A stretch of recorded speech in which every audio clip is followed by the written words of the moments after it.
Se você é um novo fã de ginástica, talvez você não entenda realmente tudo que você assiste, certo? Nessa nova série, minha intenção é ajudar os novos fãs a entenderem o que estão assistindo. Então aqui eu vou mostrar alguns elementos básicos que todo fã precisa conhecer. Os elementos que nós já não vemos há um tempo. Entender o código de pontuação é realmente importante para aprender sobre esporte. Então aqui, nós vamos analisar alguns elementos tão complexos e arriscados que nós não temos visto por ano em competições. Hoje, nós vamos focar em elementos que ninguém fez nesse último ciclo em grandes competições. Belly é um triplo mortal grupado com pirueta de saída da barra horizontal.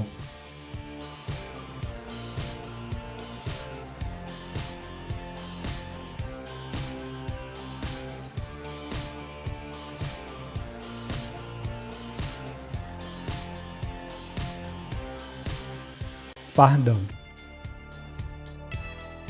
é um triplo mortal carpado de saída da barra horizontal.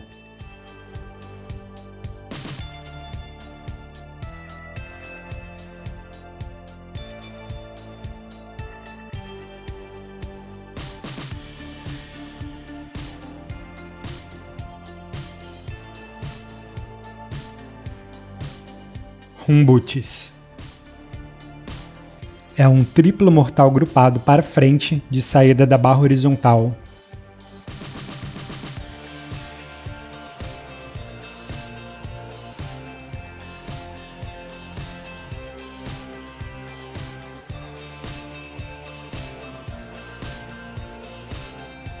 Você pode gostar de assistir também.